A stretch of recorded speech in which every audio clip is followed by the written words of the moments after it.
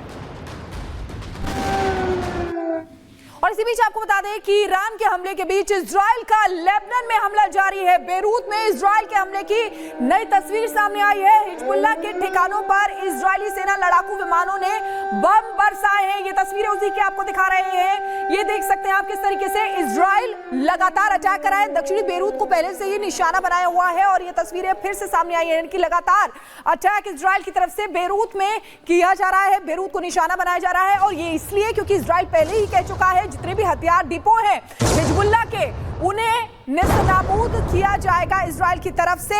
और वही उसी ओर अग्रसर इजराइल नजर आ रहा है और इसीलिए अभी भी दक्षिण बेरूत में लगातार अटैक जो है इजराइल की तरफ से हो रहा है। तो देखिए ये तस्वीरें उसी की हैं।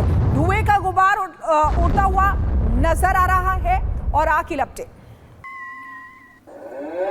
और देखिए किस तरीके से महायुद्ध में कौन किसके साथ है, अब ये आपको बताते हैं ग्राफिक्स के जरिए कि कौन किसके साथ है। ईरान की अगर बात करें तो ईरान समर्थित देश है इराक। इराक कह रहा है कि अगर अमेरिका ने युद्ध में इराक के खिलाफ कार्रवाई की तो इसके अंजाम खराब होगा, यानी कि भुगतना पड़ेगा। वहीं इजराइल का समर्थित देश अमेरिका ईरान को इस हमले के नतीजे भुगतने होंगे, ये अमेरिका कह रहा है। तो कौन कौन से देश किसके साथ हैं ये आपको बता रहे हैं। देखिए, इराक जो ईरान समर्थित है, वहीं अमेरिका जो इजराइल का साथ दे रहा है। और वहीं आपको बताएं कि किस तरीके से अमेरिका जो कह रहा है कि पूरी तरह से हम इजराइल का समर्थन करते हैं। ईरान कह रहा है कि एक्शन लिया तो इसके परिणाम खतरनाक होंगे। अगर इजराइल ने वापस एक्शन लिया तो इसके परिणाम खतरनाक होंगे, इराक ये कह रहा है। और तस्वीरें भी हमने आपको दिखाई थी, जैसे ही ईरान ने मिसाइल अटैक किया तो इराक में जश्न मनाया जा रहा था। हजारों की संख्या में लोग बाहर निकल आए और नाचते गाते झूमते हुए नजर आ रहे थे।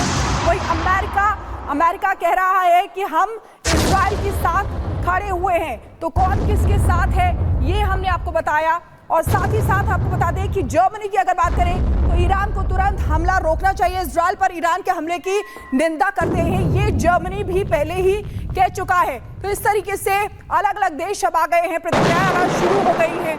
और आपको बताएं कि ईरान और इजराइल के बीच जंग का नया चैप्टर तैयार हो रहा है। ईरानी हमले में इजराइल दहला जरूर है, लेकिन उसके शानदार डिफेंस सिस्टम और युद्ध को लेकर उसकी बेहतर तैयारी ने उसे किसी बड़े नुकसान से बचा लिया है।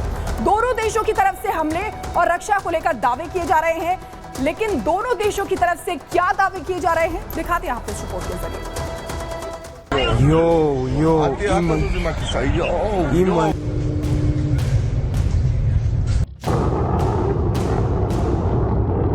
ईरान ने जो कहा वो करके दिखाया।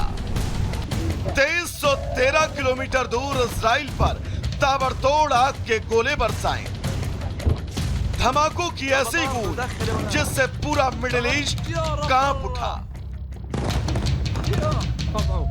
ईरान ने इजराइल पर एक साथ सैकड़ों बैलिस्टिक मिसाइलें दागी। ईरानी हमले में तेल अवीव समेत पूरे इजराइल में हाहाकार मच गया। देखते ही देखते शांत पड़ा इजराइल युद्ध क्षेत्र में तब्दील हो गया।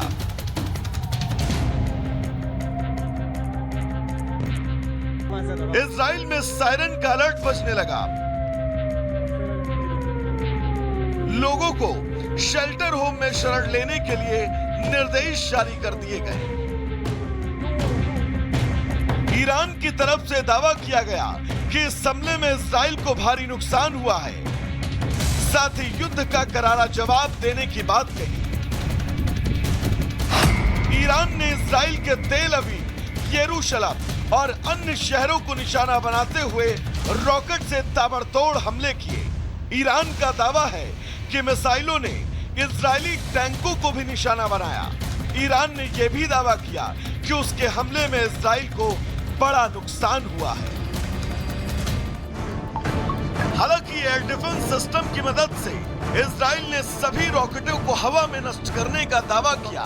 इजराइल ने अपने बयान में कहा है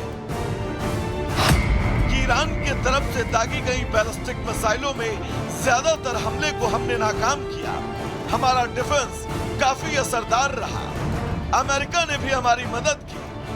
मध्य और दक्षिण क्षेत्र में थोड़ा नुकसान हुआ, कोई इजरायली घायल नहीं हुआ। इस हमले में इजरायली वायुसेना को कोई नुकसान नहीं हुआ।